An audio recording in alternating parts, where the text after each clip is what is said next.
तुंग का पर्यायवाची शब्द क्या है? ऊंचा, पर्वत, प्रचंड और मुख्य। बताए तुंग का पर्यायवाची शब्द क्या है? तो हमारा सही आंसर होगा ऑप्शन नंबर बी, पर्वत। तुंग का पर्यायवाची शब्द क्या है? पर्वत। अब इसके और पर्यायवाची शब्द बता देता हूँ मैं आपको। इसको एक कहते हैं पहाड़, गिरी, अचल, नग, महीधर। तुंग के पर्यायवाची है पर्वत, और इसका पर्यायवाची बता दें पर्वत, पहाड़, गिरी, अचल, नग, भूधर। ठीक है, ये सब इसके पर्यायवाची शब्द हैं। बढ़ते हैं अपने अगले क्वेश्चन की ओर। निम्नलिखित में से विभाषा कौन सी है? हिंदी, संस्कृत, मैथिली या अंग्रेजी। बताएं निम्न में से विभाषा कौन सी है? ए बी सी डी, इसमें बताना कौन सी है। तो मैं बताता हूँ, ये है ऑप्शन नंबर सी, इसका सही आंसर होगा। विभाषा कौन सी है? तो मैथिली। बढ़ते हैं अपने अगले क्वेश्चन की ओर। ये लीजिए, जिसकी लाठी उसकी भैंस, क्या है ये? बताएं। मुहावरा है, कहावत है, लोकोक्ति है, लोकोक्ति या कहावत है या लोकोक्ति। बताएं जिसकी लाठी उसकी भैंस, क्या है ये? तो इसका सही आंसर का ऑप्शन नंबर बी, ये क्या है? कहावत है। जिसकी लाठी उसकी भैंस, क्या है ये है कहावत। अगला क्वेश्चन है, बताइए। मैंने आपको संधि के क्वेश्चन कराए थे, उसमें आपकी संधि अच्छी करा दी थी शॉर्ट ट्रिक से।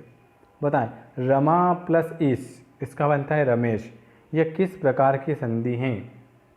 गुण संधि, यण संधि, वृद्धि संधि या अयादि संधि। बताएं रमा प्लस ईश में कौन सी संधि है? तो हमारा सही आंसर का ऑप्शन नंबर ए, गुण संधि। रमा धन ईश में कहीं कौन सी संधि है? तो गुण संधि है। इसमें रम, देखो रम आ प्लस ई, आ प्लस ई मिलके ए बन रहा है, तो कौन सी संधि है? गुण संधि। आ प्लस ई मिलके ए, ओ या अर बने तो वो है गुण संधि। ठीक है, यण संधि में क्या क्या बताया था? यण संधि में बताएं क्या क्या बताया था मैंने आपको। यण संधि में आधे अक्षर आएंगे, क्या आएंगे? यण संधि में क्या आएंगे? आधे अक्षर आएंगे। य व र के, य व और र, उसके आगे आधे अक्षर आए तो वहाँ होगी यण संधि। वृद्धि संधि में क्या बताया था? डबल मात्रा। ठीक है, ये है वृद्धि संधि। अयादि संधि में अय, आय, अव। अयादि संधि में क्या बताया था मैंने? अय, आय, अव, आव, वो होगी अयादि संधि। वृद्धि संधि में डबल मात्रा। वृद्धि संधि में क्या बताया था? डबल मात्रा। यण संधि में य व र के आगे आधे अक्षर। और गुण संधि में क्या बताया था? ए, ओ, अर बने, तो ए बन रहा है रमा धन ईश, अ प्लस ई मिलके ए बन रहा है। तो इसका आंसर होगा ऑप्शन नंबर ए। ये बताइए, व्युत्पत्ति की दृष्टि से शब्द के कितने भेद होते हैं? 3, 4, 5 या 2। बताएं व्युत्पत्ति की दृष्टि से शब्द के कितने भेद होते हैं? तो इसका आंसर होगा ऑप्शन नंबर ए, व्युत्पत्ति की दृष्टि से शब्द के 3 भेद होते हैं। कौन कौन से? एक तो रूढ़, एक यौगिक और एक योग रूढ़। ठीक है, व्युत्पत्ति की दृष्टि से शब्द के कितने भेद होते हैं? तो व्युत्पत्ति की दृष्टि से शब्द के 3 भेद होते हैं। कौन कौन से मैं आपको बता देता हूँ। एक तो बताएं रूढ़, यौगिक और योग रूढ़। देखो आपसे क्या पूछा है? ये पूछा है व्युत्पत्ति के आधार पर पूछा है। तो व्युत्पत्ति के आधार पर शब्द के 3 भेद होते हैं। ठीक है, कौन से? रूढ़, योग रूढ़, है ना, और एक और यौगिक। और अगर आपसे पूछ लेंगे उत्पत्ति के आधार पर शब्द के भेद, अगर उत्पत्ति के आधार पर पूछ ले तो उत्पत्ति के आधार पर शब्द के 5 भेद होते हैं। कौन कौन से? ये व्युत्पत्ति इसलिए मैंने आपको 3 बताया, और अगर यहाँ पूछ ले व्युत्पत्ति की जगह उत्पत्ति तो वो होते हैं 5। कौन कौन से? तत्सम, तद्भव, देशज, विदेशज और संकर। अगर उत्पत्ति पूछ ले तो 5, और अगर व्युत्पत्ति पूछा है तो 3। अगला क्वेश्चन है, अर्थ के आधार पर वाक्य के कितने भेद होते हैं? 3, 5, 8 या 6। बताएं अर्थ के आधार पर वाक्य के कितने भेद होते हैं? तो हमारा आंसर होगा ऑप्शन नंबर सी, अर्थ के आधार पर वाक्य के 8 भेद होते हैं। कौन कौन से? एक तो विधानवाचक, एक निषेधवाचक, एक आज्ञावाचक, एक प्रश्नवाचक, एक इच्छावाचक, संदेहवाचक, विस्मयवाचक और संकेतवाचक। ये होते हैं अर्थ के आधार पर वाक्य के 8 प्रकार है। ठीक है, कौन कौन से एक बार मैं बता देता हूँ। विधानवाचक, निषेधवाचक, आज्ञावाचक, प्रश्नवाचक, इच्छावाचक, संदेहवाचक, विस्मयवाचक और संकेतवाचक। ये अर्थ के आधार पर वाक्य के 8 भेद होते हैं। ये तो सबने आंसर कर दिया होगा इसको। जो देखा नहीं जा सके वाक्य के लिए दृश्य, अदृश्य, पारदर्शी या अपारदर्शी बताएं। जो देखा नहीं जा सके उसके लिए तो आपने लगा दिया होगा। जो देखा नहीं जा सके उसको बोलते हैं अदृश्य। ठीक है, ऑप्शन नंबर बी हमारा राइट आंसर होगा। और जो देखा जा सके उसको कहते हैं अपन दृश्य। वह वस्तु जिसके आर पार न देखा जा सके, वह वस्तु जिसके आर पार न देखा जा सके उसे कहते हैं पारदर्शी। और वह वस्तु जिसके आर पार देखा जा सके उसे क्या कहेंगे, अपारदर्शी। क्या क्या कह दिया मैंने। जो देखा नहीं जा सके उसे क्या कहेंगे, उसे कहेंगे अपन अदृश्य। तो हमारा आंसर होगा ऑप्शन नंबर बी। अगर आपसे पूछ ले दृश्य किसे कहते हैं, तो जो देखा जा सके उसे कहते हैं अपन दृश्य। और पारदर्शी वह वस्तु जिसके आर पार देखा जा सके उसे कहते हैं पारदर्शी। और वह वस्तु जिसके आर पार न देखा जा सके उसे हम कहते हैं अपारदर्शी। तो हमारा आंसर है ऑप्शन नंबर बी। मैंने 3 और आपको बता दिए हैं, ये भी आप नोट कर लेना।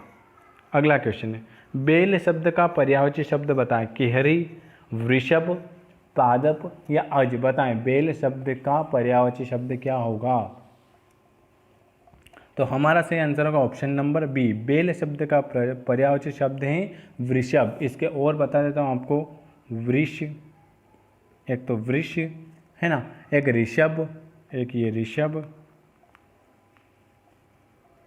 है ना, वृष, ऋषभ, वृषभ, वलिवर्द, ये सब बेल के पर्यायवाची शब्द हैं। अगला क्वेश्चन ये बताएं 39। इनमें से किस शब्द में प्रत्यय लगा हुआ है। आलंबन, चिड़चिड़ाहट, अव्यवस्था या मनोविकार। प्रत्यय बताएं। प्रत्यय, जो शब्द किसी शब्द के बाद में जुड़ता है उसे प्रत्यय कहते हैं, और जो शब्द किसी शब्द के पहले जुड़ता है उसे कहते हैं हम उपसर्ग। तो इसमें बताएं प्रत्यय किस शब्द में प्रत्यय लगा हुआ है। तो हमारा आंसर होगा ऑप्शन नंबर बी, चिड़चिड़ाहट। इनमें से किस शब्द में प्रत्यय लगा है, तो चिड़चिड़ाहट में प्रत्यय लगा हुआ है। ये बताएं। जो संभव नहीं हो वाक्य का एक शब्द। असंभावी, असंभ, असंभव या होनार। बताएं इसका क्या आंसर होगा। तो इसका आंसर होगा ऑप्शन नंबर सी। जो संभव नहीं हो उसे क्या कहेंगे हम, असंभव। ये बताएं आप। इनमें से किस शब्द में उपसर्ग नहीं है। अधिकतर, अनर्थ, प्रतिकार या अपरिचित। उपसर्ग नहीं है। उपसर्ग, जो शब्द किसी शब्द के पहले जुड़कर नया शब्द बनता है उसे कहते हैं हम उपसर्ग। बताएं किस शब्द में उपसर्ग नहीं है। तो ये अधिकतर में उपसर्ग नहीं है, अनर्थ में अ है, प्रति है, अप है। तो इन तीनों में उपसर्ग हैं और इसमें उपसर्ग नहीं है। तो ऑप्शन नंबर ए हमारा सही आंसर होगा। किस शब्द में उपसर्ग नहीं है, तो ऑप्शन नंबर ए। ये बताएं। कृपण शब्द का विलोम क्या होगा। दानी, त्यागी, खर्चिला या कंजूस। बताएं कृपण शब्द का विलोम। तो ऑप्शन हमारा सही जाएगा ऑप्शन नंबर ए। कृपण शब्द का उल्टा होगा दानी। एक इसको कहते हैं उदार और एक और कहते हैं दाता। आपसे पूछ ले कृपण शब्द का विलोम दाता आ जाए तो दाता लगा देना, उदार आ जाए तो उदार लगा देना। तो अभी पूछा है कृपण शब्द का विलोम क्या है, तो ऑप्शन नंबर ए, दानी। जो व्याकरण जानता हो इसके लिए एक शब्द। व्याकरणाचार्य, व्याकरण प्रेरणा, व्याकरण या व्याकरण पंडित। बताएं जो व्याकरण जानता हो। तो आंसर होगा हमारा ए वाला, व्याकरणाचार्य। जो व्याकरण जानता हो उसके लिए एक शब्द क्या होगा, व्याकरणा। इनमें से किस शब्द में बहुब्रीहि समास है। पंकज, कमल नयन, राजकुमार और पानी। बताएं इसमें से किसमें बहुब्रीहि समास हैं। बहुब्रीहि समाज में भगवान के नाम, अन्य नाम आते हैं तो उसे क्या कहते हैं, बहुब्रीहि समास। बताएं इसका सही आंसर क्या होगा। तो इसका सही आंसर होगा कमल के समान नयन, कमल नयन। इसमें बहुव्रीहि समाज हैं, इसमें बहुव्रीहि समाज है, या राजकुमार में है, या पानी में है, या पंकज में है, बताएं। कमल के समान नयन, इसमें कमल के समान नयन है, इसमें है अवयवी भाव समास, इसीलिए मैंने आपको बताया। आप लगा दे, मैंने भी आपको बता दिया तो आपने भी सही मान लिया, नहीं। कमल के समान नयन, इसमें अवयवी भाव समाज हैं। और पंकज में है बहुव्रीहि समाज, पंकज मतलब कीचड़ में पैदा हो, उसे क्या कहेंगे, हम कहेंगे कमल, इसका अन्य अर्थ निकल रहा है। तो कमल जो कीचड़ में पैदा हो उसे क्या कहेंगे, कमल, पुष्प। तो ऑप्शन नंबर ए हमारा सही आंसर होगा, पंकज। इसमें बताएं निम्न में से किस शब्द में उपसर्ग हैं, प्रहार, पहाड़, कमल और कलश। बताएं किस शब्द में उपसर्ग हैं। तो हमारा सही आंसर होगा ऑप्शन नंबर ए, प्रहार। किसमें उपसर्ग हैं, दनहार, प्रहार। जो शब्द के पहले जुड़ता है और नया शब्द बनाता है उसे हम कहते हैं उपसर्ग। ये बताएं छंद मुख्यतः कितने प्रकार के होते हैं, 2, 3, 8 और 9। बताएं छंद कितने प्रकार के होते हैं। छंद होते हैं 3 प्रकार के। छंद कितने प्रकार के होते हैं, छंद होते हैं 3 प्रकार के। कौन कौन से, वार्णिक छंद, मात्रिक छंद और दंडक छंद। कौन कौन सा, एक तो वार्णिक छंद, मात्रिक छंद और एक होता है दंडक छंद। तो छंद कितने प्रकार के होते हैं, छंद 3 प्रकार के होते हैं। वीडियो आपको कैसा लग रहा है इसको कमेंट और शेयर ज़रूर करें, क्योंकि आप 200 और 300 ही लोग देख रहे हो। वीडियो अच्छा नहीं लग रहा है क्या आपको, तो न तो कमेंट आ रहे, न लाइक हो रहा है, न शेयर हो रहा है। देख लो, अगर क्वेश्चन अच्छे नहीं है क्या, मैं आपके लिए एक से एक क्वेश्चन निकाल के ला रहा हूँ सारे, तो आपको भी तो शेयर और कमेंट करना चाहिए। ठीक है, चलते हैं अपने अगले क्वेश्चन की ओर। देखो ये 47वां क्वेश्चन, चरण कमल में कौन सा अलंकार है, बताएं। उत्प्रेक्षा, श्लेष, रूपक या अनुप्रास। बताएं चरण कमल में कौन सा अलंकार है। अगर आपको इसके अलावा दूसरे भी चाहिए कि हमको क्वेश्चन मत कराओ, तो मैं आपके लिए और कुछ लेकर आऊँ, आप कमेंट बॉक्स में कमेंट करके ज़रूर बताना। ठीक है, बताएं अब चरण कमल में कौन सा अलंकार है। तो चरण कमल में कौन सा अलंकार है, बताएं। तो हमारा ऑप्शन होगा सी, चरण कमल में रूपक अलंकार हैं। तो हमारा आंसर होगा ऑप्शन नंबर सी, रूपक अलंकार। रूपक अलंकार क्यों, कि अगर बीच में डैश आता है ना कहीं कहीं, तो वहाँ होता है रूपक अलंकार। ठीक है, इससे ध्यान रखना है, रूपक अलंकार में अधिकतर केस में आपको डैश आता है। ठीक है, चरण के समान कम। श्लेष अलंकार का अर्थ होता है चिपका हुआ। क्या होता है, श्लेष अलंकार का अर्थ होता है चिपका हुआ। जैसे रहीमन पानी राखियो, बिन पानी सब सून, पानी गए न उबरे, मोती मानुष चुन। मतलब इसमें तीनों के अलग अलग अर्थ निकलते हैं, मोती का अलग, मानुष का अलग और चून का अलग। तो उसमें होता है श्लेष अलंकार। ठीक है, और रूपक अलंकार में बता दिया चरण के समान कमल, चरण कमल। और देखो मैं आपको बता देता हूँ, उत्प्रेक्षा अलंकार में क्या होता है, जिसकी उपमा दी जाए उपमेय, और जिसमें की उपमा न दी जाए उसे उपमान कहते हैं। मतलब इसमें उत्प्रेक्षा अलंकार में अगर इसमें मनु, जनु, जानो, मनहु, जनहु जैसे संभावना व्यक्त हो ना, तो वहाँ आपको है ना बिना देखे उत्प्रेक्षा अलंकार लगा देना। अगर कहीं भी आ जाए मनहु, जनहु, तो वहाँ उत्प्रेक्षा अलंकार लगा देना आप। मैंने आपको संधि पढ़ाई है, तो ये आपको कमेंट बॉक्स में कमेंट करके बताना है कि इसमें, ये देखो मैं आपको बता देता हूँ, निम्न में से कौन सा व्यंजन संधि का उदाहरण है। देखो मैं आपने पूरा आपको संधि पढ़ाई है, तो आपको ये बताना है कि आप इसमें कौन सा सही होगा, बताएं। व्यंजन संधि को आपको कमेंट करके कमेंट बॉक्स में बताना है। 48 का आंसर आपको कमेंट बॉक्स में बताना है। हमारा अगला क्वेश्चन है, प्रत्यय कितने प्रकार के होते हैं, बताएं। तो प्रत्यय के 2 भेद होते हैं। कितने, ये प्रकार नहीं, प्रत्यय के कितने भेद होते हैं, ये गलत लिखा गया होगा। 2, 3, 4 या 5। बताएं प्रत्यय के कितने प्रकार होते हैं। तो प्रत्यय के 2 होते हैं। क्या, ऑप्शन नंबर ए। कौन कौन सा, एक तो कृत प्रत्यय, एक तद्धित प्रत्यय। प्रत्यय के कितने प्रकार होते हैं, तो ऑप्शन नंबर ए, एक तो कृत प्रत्यय और दूसरा होता है तद्धित प्रत्यय। अगला क्वेश्चन है, कौनतेय शब्द में कौन सा प्रत्यय है। अप्रत्ययवाचक तद्धित प्रत्यय, विशेषणवाचक तद्धित प्रत्यय, न्यूनतम वाचक तद्धित प्रत्यय या भाववाचक तद्धित प्रत्यय बताएं। है ना, मैंने आपको एक क्वेश्चन पूछा है, ये प्रत्यय कितने प्रकार के? दो, एक तो तद्धित्य और एक कृत, है ना। और अब इसमें पूछ लिया कि कौनते शब्द में कौन सा प्रत्यय है, तो ऑप्शन नंबर ए हमारा सही आंसर होगा। कौनते शब्द में अप्रत्ययवाचक तद्धित्य प्रत्यय है। मैंने आपको, हमारा आज का आखिरी क्वेश्चन है, हिंदी की बोलियों को कितने वर्गों में रखा जाता है? 3, 4, 5 या 8 बता। हिंदी की बोलियों को कितने वर्गों में रखा जाता है? तो हमारा आंसर होगा ऑप्शन नंबर सी, हमारा राइट आंसर होगा। हिंदी की बोलियों को 5 वर्गों में रखा जाता है। कौन कौन सी? एक तो बताओ आप कौन कौन सी, फिर मैं आपको बता देता हूँ। एक तो पश्चिमी हिंदी, एक पूर्वी हिंदी, एक राजस्थानी हिंदी, एक पहाड़ी हिंदी और एक बिहारी हिंदी। ठीक है, हिंदी की बोलियों को 5 वर्गों में रखा जाता है। एक तो पश्चिमी हिंदी, पूर्वी हिंदी, राजस्थानी हिंदी, पहाड़ी हिंदी और बिहारी हिंदी, ये 5 हिंदी की बोलियों के वर्ग हैं। आज मैंने आपको 31 से लगा के 51 तक के क्वेश्चन कराए हैं।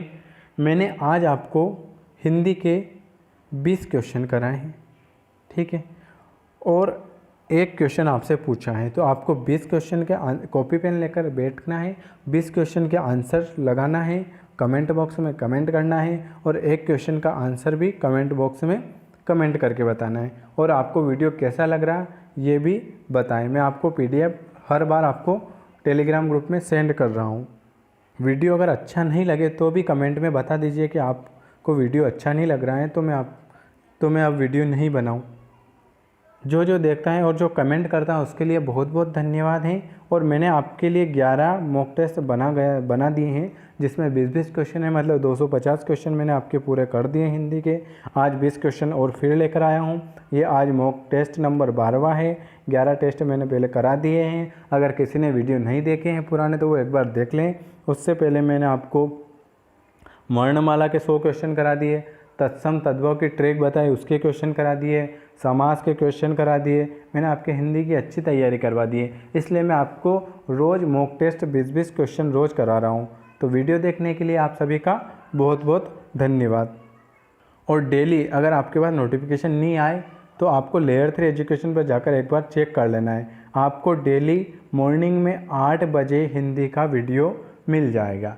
कभी नोटिफिकेशन आए और नहीं आए तो आप एक बार लेयर 3 पे जाके विजिट कर ले। धन्यवाद। नमस्कार दोस्तों, स्वागत है आपका लेयर 3 एजुकेशन में। और आज मैंने आपको कल मॉक टेस्ट 12वां करवा दिया था। 31 से लगा के 51 तक के क्वेश्चन करा दिए थे। आपने उस पर अच्छे कमेंट भी किए और आपके अच्छे नंबर भी आ रहे हैं। आप सभी को उसके लिए बहुत बहुत धन्यवाद। आज अपन वापस से 20 क्वेश्चन करेंगे। आपको कॉपी पेन लेकर बैठना है और आपके 20 में से कितने नंबर आ रहे हैं वो कमेंट बॉक्स में कमेंट करके बताना है। तो शुरू करते हैं बिना देरी किए। संविधान के किस अनुच्छेद के अनुसार संघ की राजभाषा और लिपि देवनागरिक है? अनुच्छेद 343, 346, 344 या 342 बताएं। तो हमारा आंसर होगा ऑप्शन नंबर ए, संविधान के किस अनुच्छेद? तो संविधान के अनुच्छेद 343 के अनुसार संघ की राजभाषा और लिपि देवनागरिक है। और अगर आपसे पूछ ले कि हिंदी दिवस कब मनाया जाता है, तो हिंदी दिवस मनाया जाता है 14 सितंबर, ठीक है। और 14 सितंबर 1949 को हिंदी को भारत की राजभाषा स्वीकार किया गया था, ठीक है। हिंदी को भारत की राजभाषा कब स्वीकार किया गया था? तो 14 सितंबर 1949 को। कौन से अनुच्छेद? अनुच्छेद 343 से 351 तक। अगला क्वेश्चन है, राजभाषा अधिनियम कब पारित किया गया था? 61, 62, 63 या 64 बता। राजभाषा अधिनियम कब पारित किया गया था? तो हमारा आंसर होगा ऑप्शन नंबर सी, राजभाषा अधिनियम 1963 में पारित किया गया था। ये अगला क्वेश्चन है, इनमें से कौन सा मुहावरा सही नहीं है? रस्सी का सांप बनाना, लकीर पीटना, पापड़ बेलना या सोचते रहना बताएं। इनमें से कौन सा मुहावरा सही नहीं है? तो हमारा आंसर हो जाएगा ऑप्शन नंबर डी, सोचते रहना ये मुहावरा नहीं है। रस्सी का सांप बनाना ये मुहावरा है, लकीर पीटना ये मुहावरा है, पापड़ बेलना ये मुहावरा है, पर सोचते रहना ये मुहावरा नहीं है। अगला क्वेश्चन है, भारतीय काव्य शास्त्रियों में सर्वप्रथम किसने महाकाव्य की विशेषताओं का वर्णन किया? भरत मुनि, भामह, रुद्रट या विश्वनाथ? बताएं किसने। तो हमारा आंसर होगा ऑप्शन नंबर बी, भामह। भारतीय काव्य शास्त्रियों में सर्वप्रथम किसने महाकाव्य की विशेषताओं का वर्णन किया? तो महाकाव्य की विशेषताओं का वर्णन किया भामह ने। अगला क्वेश्चन है, ये बताएं काव्य शास्त्र का प्रथम आचार्य किसे माना जाता है? भरत मुनि, वामन, दंडी या मम्मट? बताएं काव्य शास्त्र का प्रथम आचार्य किसे माना जाता है? तो हमारा सही आंसर होगा, आपने लगा लिया होगा, मैं बता देता हूं आपको, सही आंसर होगा ऑप्शन नंबर ए, भरत मुनि। काव्य शास्त्र का प्रथम आचार्य माना जाता है भरत मुनि को। अगला क्वेश्चन है, ये बताएं 57 अनेकार्थी शब्दों का कौन सा युग्म सही है? अंक संख्या गोद, आंख ज्योति दीप, अंबुज मीन जल या अमृत इंद्र देवता? इसमें कौन सा सही है समानार्थी अनेकार्थी शब्द का योग जोड़ा सही है इनमें से? बताएं। तो इसमें ऑप्शन नंबर ए, अंक का समानार्थी अनेकार्थी होता है संख्या और गोद, बाकी सब आंख, अंबुज और अमृत सब गलत है। कौन सा सही है? Option number A.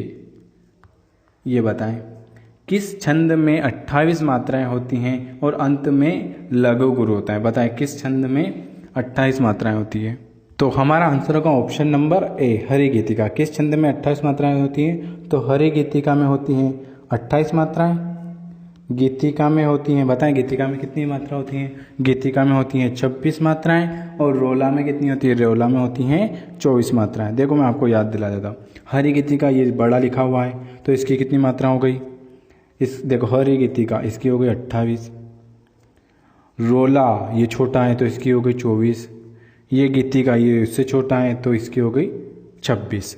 ठीक है, हरि गीतिका में 28 मात्राएं, रोला में 24 मात्राएं, गीतिका में 26 मात्राएं, और उल्लाला में कितनी मात्राएं? उल्लाला में 15-13। कितनी? 15, एक चरण में 15 और एक में 13, इस तरह होती हैं उल्लाला में। तो हमारा आंसर होगा ऑप्शन नंबर ए, हमारा सही आंसर होगा। हमारा अगला क्वेश्चन है, मातृभू से मातृभू हैं, अन्य से तुलना कहें, यत्न से भी ढूंढने पर मिले हमें सकना नहीं, इनमें कौन सा अलंकार है? हरि गीतिका, गीतिका, रोला और दोहा। देखो मैं बता देता हूँ, हरि गीतिका में कितनी मात्रा होनी चाहिए? 28, गीतिका में कितनी होनी चाहिए? 26, रोला में कितनी होनी चाहिए? 24। ठीक है, इन तीनों की मात्रा अपन गिन लेते हैं। अगर इनमें से कौन सी भी मात्रा अगर मिल जाती है, अगर 28 मिलेगी थी इसमें तो अपने होगा हरि गीतिका, 26 मिलेगी तो गीतिका, और 24 मिलेगी तो रोला। देखो मैं आपको गिनती सिखा देता हूँ एक बार, कैसे इसको गिनते हैं। ये आ की मात्रा है तो इसमें 2 मात्राएं, देखो मैं बता देता हूँ 28 मात्रा है कि 26 है कि 24 है, 2 त के नीचे 2 मात्रा, इसकी 4 मात्रा तो इसकी हो गई, ये लो 4 मात्रा तो इसकी हो गई, 2 और 2 4 और 2 6, 2 8, 2 10, 2 12, 2 13 14 और 1 15 16। देखो ये आ की मात्रा है, त में रही है, ये बड़ा ऊ की मात्रा की 2 मात्रा होती है, अगर छोटा होता तो 1 मात्रा होती है ना।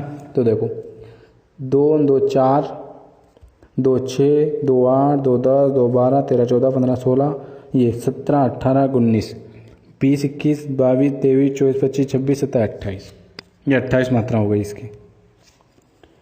अब गिनने की जरूरत ही नहीं है, 28 मात्रा। तो ऑप्शन नंबर ए, हरि गीतिका। कौन सी है? 28 मात्रा है। तो 28 मात्रा मैंने क्या बताया था? हरि गीतिका। मैं आपको छंद पढ़ा दूंगा अच्छे से, उसमें आपको मात्राएं गिनते भी सिखा दूंगा, ठीक है, कि कैसे मात्राएं गिनते हैं। तो इसमें है हो गई 28 मात्रा, तो ये कौन सा है? ये है हरि गीतिका। अगर इसमें 24 होती तो अपन बोल देते गीतिका, 26 होती तो बोल देते गीतिका, और 24 होती तो बोल देते रोला। तो हमारा ऑप्शन होगा ऑप्शन नंबर ए। अगला क्वेश्चन, भरत मुनि के अनुसार रसों की कितनी संख्या है? तो भरत मुनि ने रसों की संख्या मानी है 8। कितनी मानी है? 8। मैं आपको एक एक बता देता हूँ कि भरत मुनि ने रसों की संख्या मानी है 8। आपसे पूछा है कि भरत मुनि ने रसों की संख्या कितनी मानी है, तो आपको लगाना है भरत मुनि ने रसों की संख्या मानी है 8। कौन कौन से? श्रृंगार रस, हास्य रस, करुण रस, वीर रस, रौद्र रस, भयानक रस, विभत्स रस, अद्भुत रस। ये मानी है 8। किसने? भरत मुनि ने। श्रृंगार रस का इस्तेमाल क्या होता है? रति या प्रेम।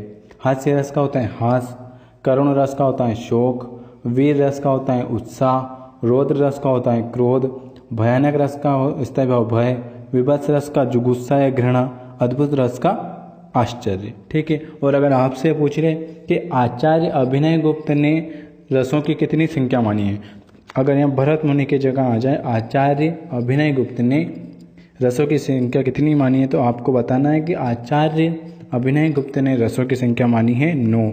इसमें एक और कौन सा ऐड किया, इसमें उन्होंने एक और ऐड किया शांत रस, जिसका स्थायी भाव होता है निर्वेद। तो हमारा आंसर होगा ऑप्शन नंबर ए। भरत मुनि ने मानी है 8 और अभिनय गुप्त ने मानी है 9। 9वां कौन सा है, शांत रस। देखिए इसमें बताए विलोम शब्द का कौन सा युग्म सही नहीं है। सही नहीं है बताना। पाप पुण्य सही है। सरल, देखो पाप का विलोम पुण्य, सरल का कठिन, मानव का दानव, पवित्र का मूर्ख। बताएं इसमें कौन सा सही नहीं है। ये तो आपने सबने लगा दिया होगा कि पाप पुण्य सही है, सरल का कठिन होता है, मानव का दानव होता है, पवित्र का अपवित्र होता है, मूर्ख नहीं होता है। तो ऑप्शन नंबर डी हमारा सही आंसर होगा।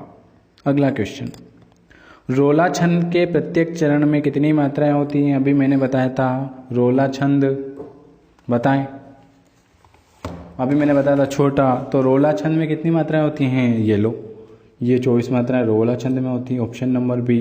26 मात्राएं होती हैं गीतिका में, 28 मात्राएं होती हैं हरि गीतिका में। रोला छंद के प्रत्येक चरण में होती हैं 24 मात्राएं। तो ऑप्शन नंबर बी हमारा सही होगा। ये बता, वीर रस का स्थायी भाव भी बताए, रस सारे। वीर रस का स्थायी भाव है उत्साह, श्रृंगार का रति, भयानक का भय, और क्रोध किसका है बताएं, और रौद्र रस का क्रोध। ठीक है। तो वीर रस का स्थायी भाव उत्साह, ऑप्शन नंबर ए। इनमें से कौन सा वाक्य शुद्ध है बताएं। लड़की गाता है, लड़का गाता है, लड़कियां गाता है, या लड़के गाता है। तो हमारा आंसर होगा ऑप्शन नंबर, सही लगाया होगा सबने, लड़का गाता है। लड़की गाता है गलत होगा, लड़कियां गाता है गलत होगा, लड़के गाता है ये भी गलत होगा। ऑप्शन नंबर बी हमारा सही आंसर होगा। अगला क्वेश्चन ये बताएं, महाकाव्य में कम से कम कितने सर्ग होने चाहिए। बताएं 8, 10, 12 या 15। बताएं महाकाव्य में कम से कम कितने सर्ग होने चाहिए। तो महाकाव्य में कम से कम 8 सर्ग होने चाहिए। कितने, 8। बढ़ते हैं अपने अगले क्वेश्चन की ओर। ये बताएं विलोम शब्द का कौन सा युग्म सही है। लौकिक का भौतिक, कोमल का मधुर, अस्त का व्यस्त, अमान का अपमान। बताएं इसमें से कौन सा युग्म सही है। तो हमारा आंसर होगा ऑप्शन नंबर ए, मान का होता है अपमान। तो ऑप्शन नंबर डी सही है। लौकिक का भौतिक नहीं होता, कोमल का मधुर नहीं होता, अस्त का व्यस्त नहीं होता है। अब मैं बता देता हूँ इसका इनका विलोम क्या होता है। अगर लौकिक का विलोम आ जाए तो लौकिक का विलोम होता है अलौकिक। क्या, अलौकिक। ठीक है। अस्त का होता है उदय, सूर्य अस्त और सूर्य उदय। ठीक है। मान का अपमान सही है। कोमल का होता है कठोर। ठीक है। अगर आपसे पूछ ले कि लौकिक का विलोम अलौकिक, कोमल का विलोम कठोर, अस्त का विलोम उदय, मान का विलोम अपमान, है ना। तो इसमें कौन सा सही है। इसमें सही है ऑप्शन नंबर डी, मान का अपमान। अगला क्वेश्चन, ये क्वेश्चन मैं सारे पुराने क्वेश्चन से लाया हूं। अगर आपको वीडियो अच्छा लगे तो इसको लाइक, कमेंट और शेयर जरूर करें। अगला क्वेश्चन देखिए, ये लीजिए 67। इनमें से कौन सा काव्य गुण नहीं है। माधुर्य, प्रसाद, ओज या तेज। ये तो सबको पता होगा, माधुर्य होता है, प्रसाद होता है, ओज होता है, पर तेज नहीं होता है। Option number D. ये बताओ, ये तो सबने बता ही दिया होगा, लगा ही दिया होगा निशान, सही होगा सबके। इनमें से कौन सा वाक्य शुद्ध है। हम आपके घर कल जाएगा, हम आपके घर कल जाऊंगा, हम आपके घर कल जाएंगे, या हम आपके घर कल चलेगा। देखो, हम आपके घर कल जाएगा ये गलत है, हम आपके घर कल जाऊंगा ये देखना पड़ेगा, हम आपके घर कल जाएंगे ये भी गलत है, ये सही है, हम आपके घर कल चलेंगे। ऑप्शन नंबर सी, हम आपके घर कल जाएंगे। ये रहने दो। ये बताएं इनमें से कौन सा रस युग्म है जो महाकाव्य के प्रधान रस माने जाते हैं। श्रृंगार का शांत, वीर का भयानक, करुण का क्रोध, हास्य का वात्सल्य। बताएं। तो इसका सही आंसर होगा ऑप्शन नंबर ए, श्रृंगार का। इसमें कौन सा रस में जो महाकाव्य का प्रधान रस माना जाता है? श्रृंगार, ऑप्शन नंबर ए। ऐसा करो, ये क्वेश्चन कुछ गलत लग रहा है मेरे को, तो एक बार आप इसको पूरा देखना और कमेंट बॉक्स में कमेंट करके इसका सही आंसर बताना, क्योंकि इसमें गलत नहीं लग रहा है मेरे को। पर मैं ये पूछना चाह रहा हूँ कि आप इसका कल क्वेश्चन का आंसर ढूंढे और उसका सही आंसर कमेंट बॉक्स में कमेंट करके बताएं। मैंने आपको ये गलत बता दिया है, श्रृंगार का शांत नहीं होता है, ठीक है। तो आपको एक काम और ये करना है कि 70 नंबर का क्वेश्चन आपको कल कमेंट बॉक्स में कमेंट करके बताना है कि इनमें से कौन सा रस युग्म है जो महाकाव्य के प्रधान रस माने जाते हैं, ठीक है। आज का 20वां क्वेश्चन, आखिरी क्वेश्चन, ये लो। इनमें कौन सा शब्द अग्नि का पर्यायवाची नहीं है? पावक, आग, अनल और पवित्र, बताएं। तो हमारा आंसर होगा ऑप्शन नंबर डी, अग्नि का पर्यायवाची पवित्र नहीं है। पावक अग्नि का है, आग भी अग्नि का है और अनल। नमस्कार साथियों, स्वागत है आपका। आज मैं आपके लिए हिंदी व्याकरण के टॉप 50 MCQs लेकर आया हूँ जो आपकी सारी एग्जाम में पूछे गए, बहुत ही शानदार है। आज का आपका क्लास नंबर पहला रहेगा जिसमें 50 क्वेश्चन रहेंगे। आपको डेली 50 क्वेश्चन मिलेंगे अब हिंदी के भी, है ना, जो आपकी UP TET, REET, MP TET, jail प्रहरी सभी एग्जाम में जहाँ हिंदी पूछी जाती है, हिंदी व्याकरण के टॉप क्वेश्चन लेकर आया हूँ, ठीक है। इसके अलावा इसकी PDF के लिए आपको लेयर 3 प्ले स्टोर पर जाकर लेयर 3 एजुकेशन का ऐप डाउनलोड करना पड़ेगा, वहाँ पर इसकी PDF मिल जाती है। अगर नहीं मिलती हैं तो आप इस नंबर पर मैसेज कर सकते हैं 9753749986। तो शुरुआत करते हैं अपने पहले क्वेश्चन की ओर। ये मैंने आपको 40 क्वेश्चन करा दिए, 40 से 50।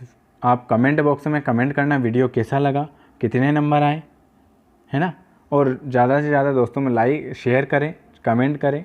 कमेंट करने से हम उसको देखते हैं तो हमारा उत्साह बढ़ता है और आपके लिए अच्छे अच्छे क्वेश्चन लेकर आते हैं, ठीक है। वीडियो आप सभी को बहुत पसंद आया होगा, कमेंट ज़रूर करें और ग्रुप में ऐड होने के लिए इस नंबर पर मैसेज करें 9753749986।